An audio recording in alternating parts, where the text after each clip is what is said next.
Distant Worlds 2 is finally here, and we can finally get going with a proper Let's Play series here on the channel. Hello everybody, Realm Builder Guy here, and welcome back to the channel, and a new Let's Play project series here with the new Distant Worlds 2, which just released not too terribly long ago. I, of course, featured the beta preview build in a kind of a mini-series, let's get used to this game a little bit, and then did a review based on my experience there.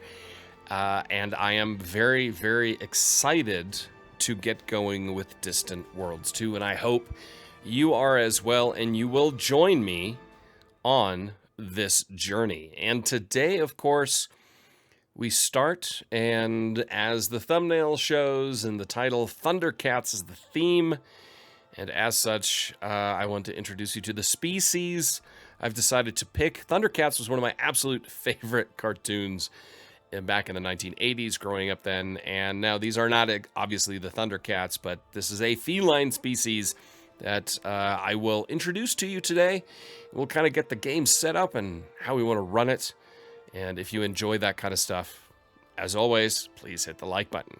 So as far as the game setup goes, I'm going with very just standard, normal, down the middle for the game. I feel like that's the best learning curve for me right now.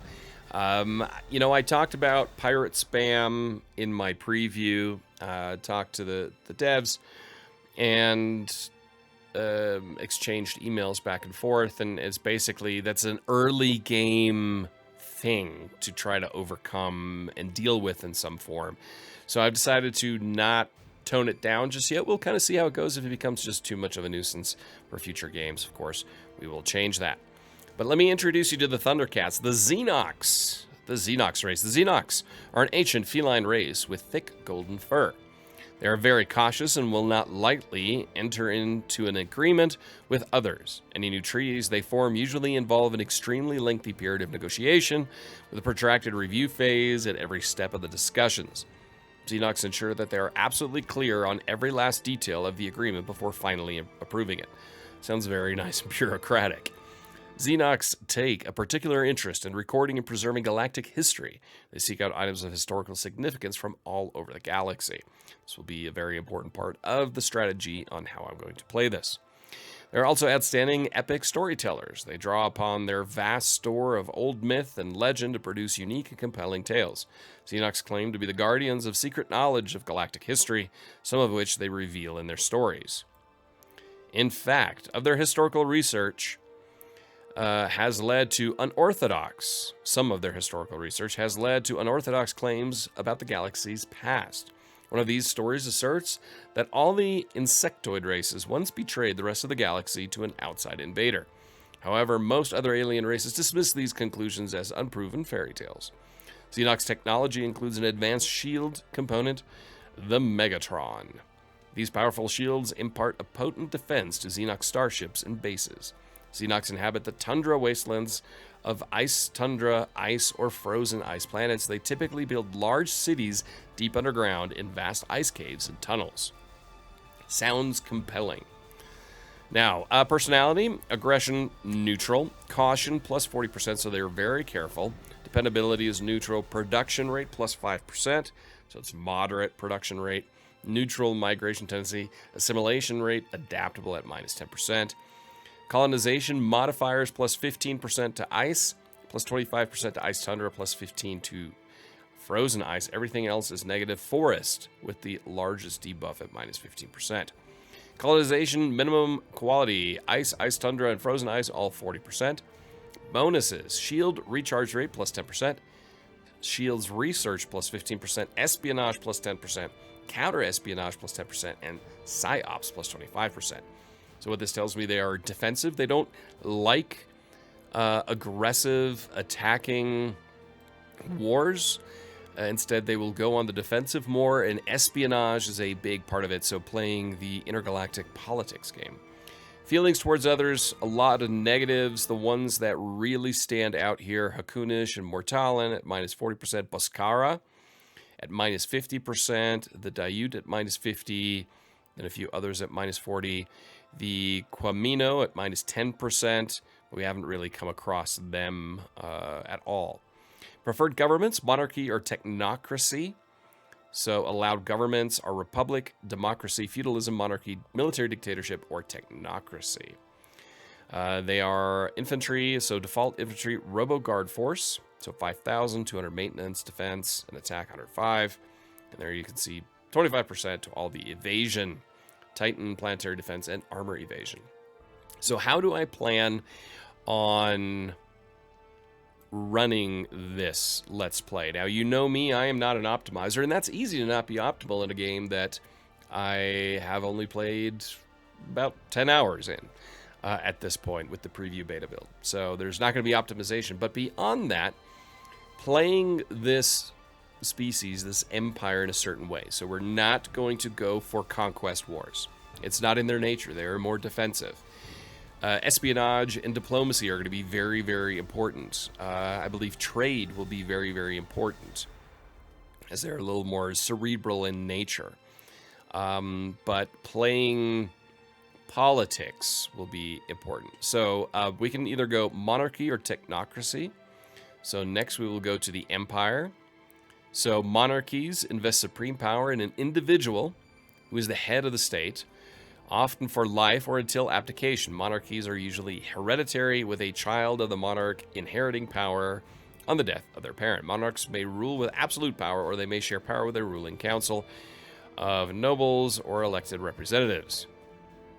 So war weariness reduction minus 25%, counter espionage plus 10%, happiness minus 10%, recruitment, everything plus 10%, except colony corruption reduction minus 10%. Now let's go to the technocracy.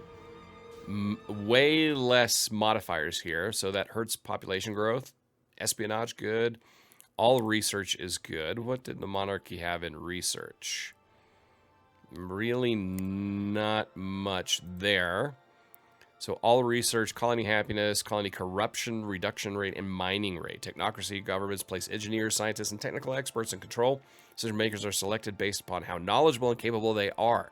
Technocracies are typically highly efficient and free from corruption. However, they often enforce tight control over their citizens' behavior. Their loss of personal freedom can sometimes lead to unrest. Technocracy government type is only available to the Acdarian race.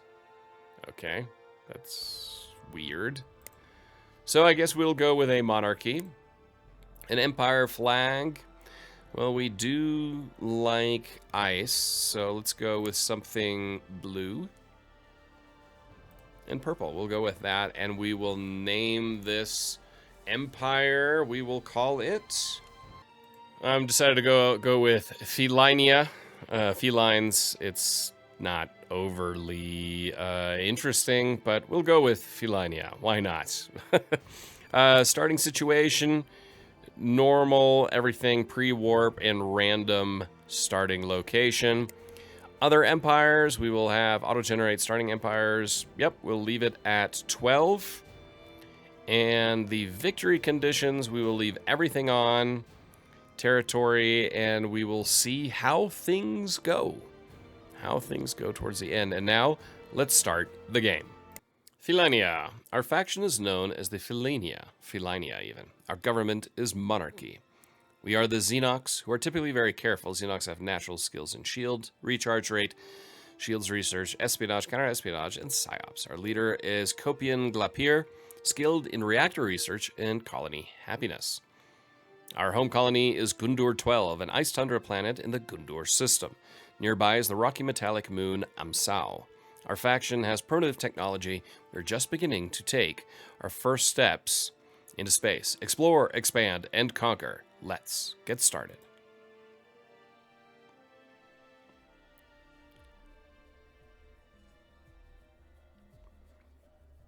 Infinity and discovery. In the ancient Xenox research outpost ruins, we have made a curious discovery. In the ruins of an ancient archive vault, we have discovered much about our past and perhaps the path to our future. Centuries ago, the Xenox technocracy spanned the stars, inhabiting many worlds, revealing the secrets of the universe. Our knowledge, unmatched by any other civilization, was the source of our power. Then came the great cataclysm.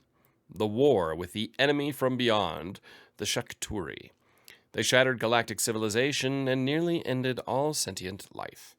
Our ancestors took refuge in this isolated place, cut off from other worlds and other species. Here we settled and mourned all that was destroyed. We have since struggled to regain our knowledge, our technology, and our past excellence. In the chaos that followed the cataclysm, technologies our forebears intended to preserve became inaccessible.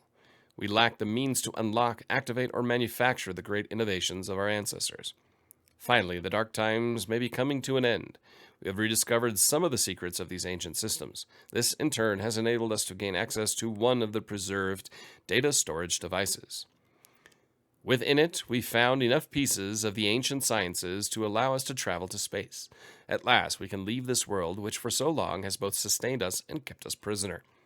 We are a mere shadow of our glorious ancestors. We have lost so much of what made the Xenox the most knowledgeable and important civilization in a galaxy teeming with life. Now the journey of rediscovery begins, and the secrets of the galaxy await us. We have found technology that has advanced our understanding of early warp field experiments. We have found technology that has advanced our understanding of research labs. These ruins provide the following colony bonuses: plus 4% colony development, plus 8% industrial research, and plus 5% scenery. All right, so we're going to hit pause here real quick and kind of orient ourselves in this world. This is our planet, Gundur 12. And over here we can see Amsau, our unexplored moon. Looks like we've got some ice caps over here. If we scroll out and kind of look where we sit in the galaxy overall, we are, in our system, very much on the edge. So over here we've got our star right there in the middle, and there we are. So what are the first steps we need to look at here? And of course, we're going to go here to our state economy, our funding levels, maintenance, government, leader, but nope, policy settings. This is the important part. As I talked about in my Distant Worlds 2 kind of preview review, automation is a major part of the game. So we're going to go through the advisor's automation, all the policy settings, and kind of talk about it. So we're going to start here first with default. Colonization, we'll do suggestions. So advisors make suggestions, but will not implement these. Colony population policy, we'll leave that on automated. Colony facilities, we'll leave that as suggested. Taxation rates, I do want to have manual control over taxes. Stock levels, so resource stock levels, we'll leave that as automated. Funding levels, I'm going to go to manual on that. Ship construction, this again is just advice, same with base construction and repair abandoned ships. Research, I definitely want that as manual. Crash research, this is when you dump more money into your research to speed it up. Ship and base design, character locations, and intelligence missions. Intelligence missions, I want on manual. Character locations, we're going to have that on manual. Ship and base design, we'll leave that on auto. Diplomacy, we will leave that with advice. Troop recruitment, leave that on automatic. Fleet formation, fleet postures, fleet ship management. So the troop recruitment audit recruits new troops at your colonies. Fleet maintenance, formation of new fleets, or control this area manually. I like controlling my fleets. Fleet postures, automate the selection of home bases, engagement ranges, and attack ranges for fleets. I'll leave that on auto. And fleet ship management, automate two pup, okay, of ships. Don't really know, that looks like a kind of a little bug there. For existing fleets, or control this area manually. When enabled, fleets will build new ships according to the amount specified in their fleet template. I do want control over that. Postures, we'll have that on manual. Troop recruitment, I mean, I'm going very manual on a lot of things here. I do like to recruit my own troops, though, just to have a little bit more micro there. Then exploration. I think we'll just leave that on standard. Colonization. Again, this is suggested. Minimum suitability, 20%. Independent colonization minimum success, 80%. Yeah, we'll leave that. Colonies and tax rates. So tax rates, we do manually. Stock levels, pop policies, we'll leave that. At auto funding levels, we'll do ourselves. Target approval ratings, that's fine. We'll leave that on standard. Construction. Again, here, this is all based on suggestion. Diplomacy as well. Military. Overmatch factor. So this is the level of strength overmatch to use when each military ship evaluates attacks against enemy targets. Higher levels means more attacking ships will be assigned to individual targets to ensure success. Let's trying to overpower force. Capture condition for ships when high tech or larger that can build. Capture condition bases when bases in own territory, and list military ship always. Troops. Colony garrison level, we'll leave that all on normal. Fleets. Again, here we're doing that all manually. Research is manual. Intelligence missions. Yeah, I kind of want that to be manual as well. Allow of stealing of maps, all that kind of stuff. Yes. Deep cover, we will allow all of that. So that takes care of our policies. Now we go to our economy. Obviously, this is projected over the course of the year. So annual expenses. Private cash flow plus 28. Funding levels. Colony growth, I want to take that down right now. We're going to move that down to 20%. I want to put a lot into research. Ship maintenance, we don't really need much right now. I want to drop the reserve a little bit here. And we'll leave ship maintenance as is right now. Got our government, our leader. Let's take a look at him. So we have Copian Glapier. So his skills are reactor research and colony happiness. He is energetic, so plus 3% to all existing skills. So an energetic leader. I'm going to try to roleplay the leaders and the characters as much as possible. Obviously, that's not always going to be possible. All right. So now we've got diplomacy. Nothing to do there, really. We just started. We went through our characters, our colonies. Here, revenue, tax revenue. We can increase the tax rate or decrease the tax rate. Automate tax rates, infantry recruitment, auto population policies. That's anyway. As far as troops, yes, I want to recruit 2 infantry forces. Obviously, this all costs money, but we're going to leave it as such. We can build a small spaceport, navigator, exploration ship. We've got a construction ship and an escort. So we're going to start building a small spaceport as well. And then beyond that, building facilities. We've got nothing there. Yeah, not much else to do right now. Let's go to exploration. So right now I'm going to do exploration manually. So we're going to do manual control and the roaming splendor. And the reason why... There we go, double click and we can zoom in.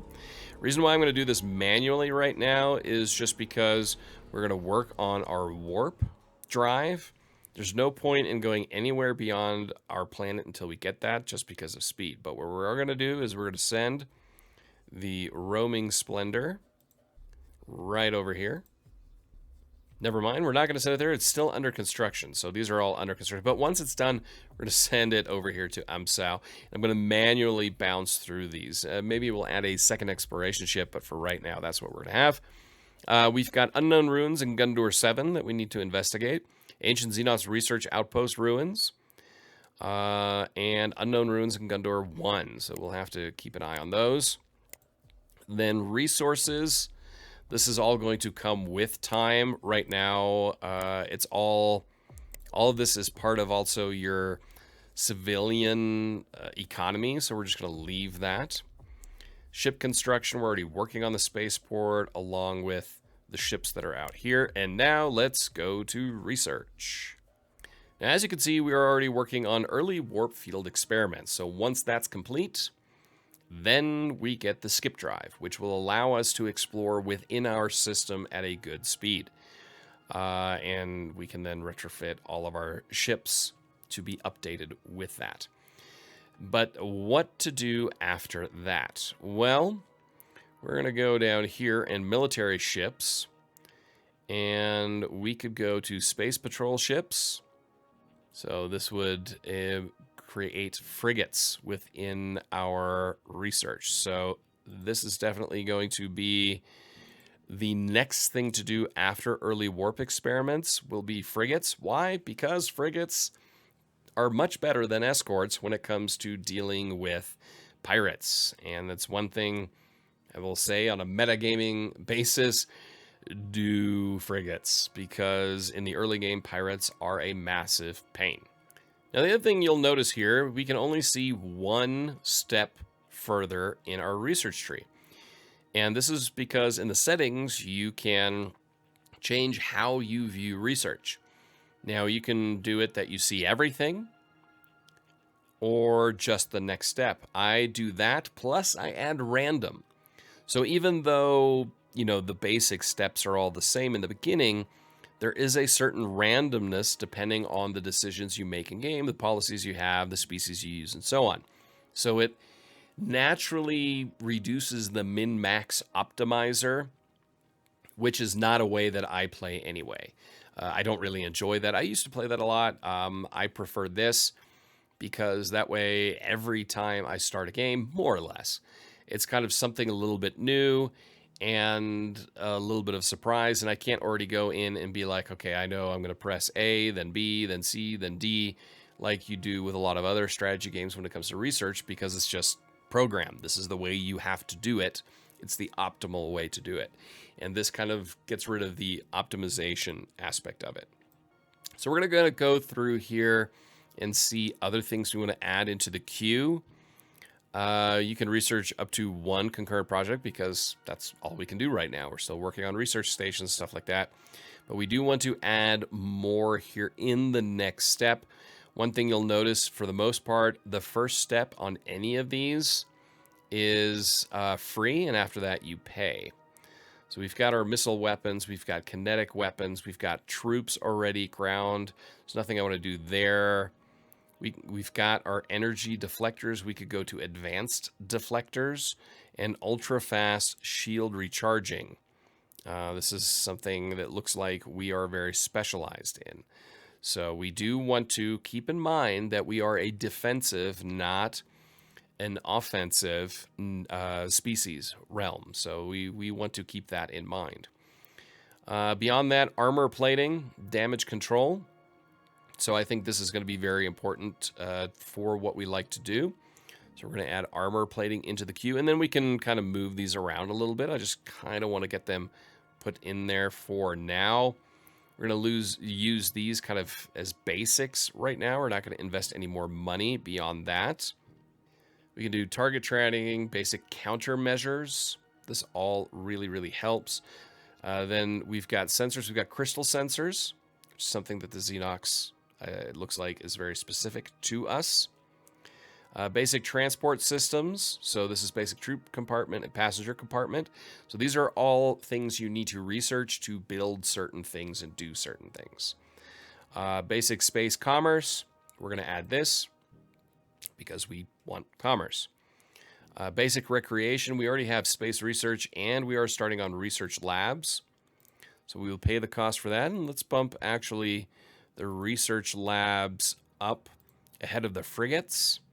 So we're already there to a certain degree. We've got all our diplomacy here already.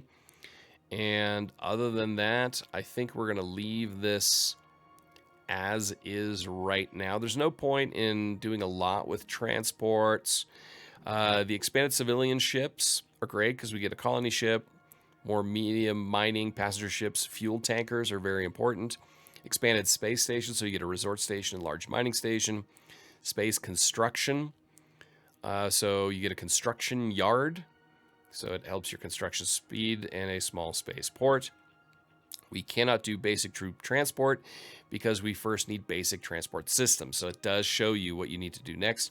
We can improve our escorts and deep space damage control as well. But I think this gives us some things to start with, and we will kind of take it one step at a time from there. It's cost us a good chunk of money as well.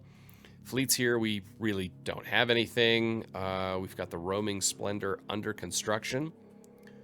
And civilian, there's really nothing here. We are working on the Humble Vagrant is under construction.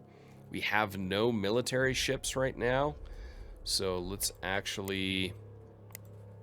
I gotta remember these. There we go.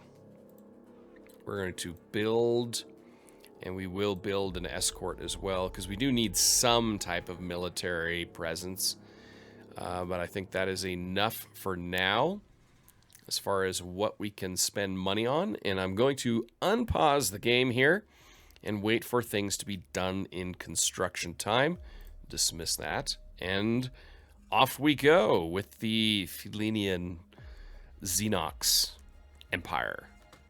Starship constructed. We have constructed our first starship, the Roaming Splendor. Ah, perfect. So this is our first explorer. We will dismiss that. So now we can go to exploration. And we've got the Roaming Splendor. And we can move over here and right click on Amsau. And now the Roaming Splendor is going to go here and explore our moon. And it's important to not ignore your local moon or any of these asteroids, because there could be very important mining resources right around your planet that I do recommend you checking out. I sped it up to 4 times, and we can see here the Roaming Splendor moving towards the moon at a greater speed. And now you can see it is sending out kind of probes to do the research. It goes, if you slow it all down to 1 time, it goes much, much slower. Here in the early game, especially as you are busy just constructing things, everything just simply takes a lot more time. All right, so we've got some discoveries now at Amsau. We have discovered a new resource in Amsau in the Gundar system. Aculon is a very strong, heat-resistant blue metal smelted from Aculon ore. It is typically used in components that are exposed to extreme temperatures. Aculon ore is found at volcanic planets. Okay, dismiss that one. Then we have found steel. So very important construction material. Required to build most ships and bases. And we have discovered hidden items in Amsau and Gundar, a plus 7% industrial research. Very cool. So now that Amsau has been completely explored, I'm just going to start slowly, bit by bit, working our exploration ship, the Roaming Splendor, around. And we have now found Mebnar. Heavy shielding and reactor components. Dismiss. Okay, we've got new construction ship has been completed. Very important. Assign mission, build MS2. Okay, so we will assign the mission to do that. And now we will continue as it has no mission. Since I'm going at 4 times speed, this is all going very, very quickly.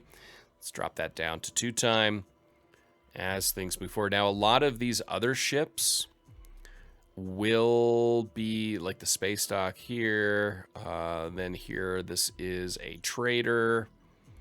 Then here's an escort that's under construction. Then we've got another trading ship here and a mining ship.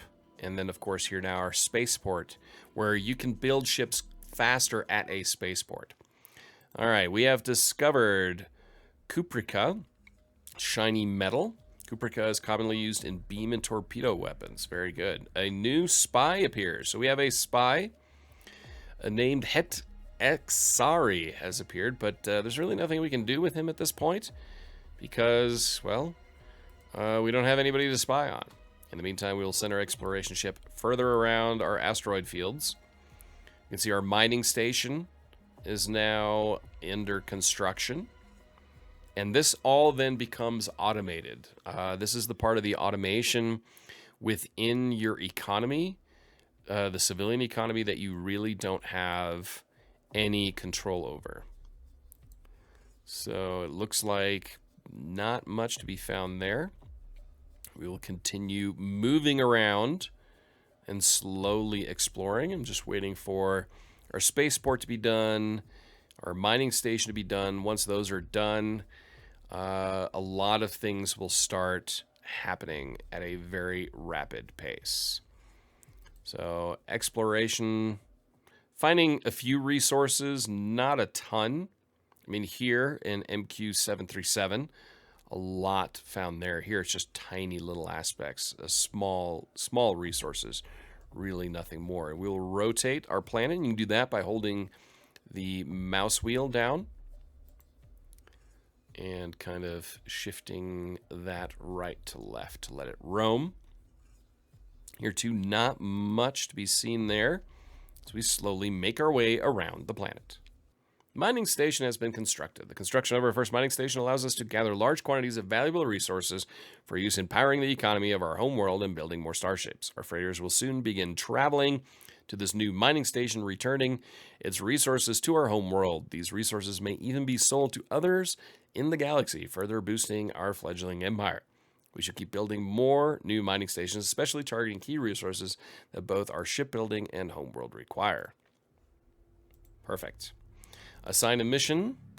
So this is another mining station. We will build another one there. And continue on exploring. Again, you can see here, there they are mining, and you can see those resources coming in. We've just, I mean, we're getting a good boost to our economy. Spaceport has been constructed. Our spaceport also provides a hub for trade and commerce. Freighters will deliver cargo here, and ships can refuel here. Fantastic. Spaceport is very, very, very important. And I think with that, we can continue with our ship here as continues to explore around Gundor 12. I think this is a good place to end our first episode here. If you enjoyed this, please hit that like button. And if you're interested in buying Distant Worlds 2, there's a link to my Nexus GG store down in the description. Any purchase of Distant Worlds 2 or any other game in that my Nexus GG store, a percentage comes back to the channel and supports what I do here. Also links to Patreon, Twitter, and Twitch, and our Discord server, where I have created a Distant Worlds 2 sub chat, I guess you can call it there. And we have now our military ship constructed. Got to remember to hit pause. Not much to do there. We'll talk about military ships in the next episode. So don't forget to hit like and subscribe. And until next time, I'm Brown Builder Guy, and I will talk to you soon.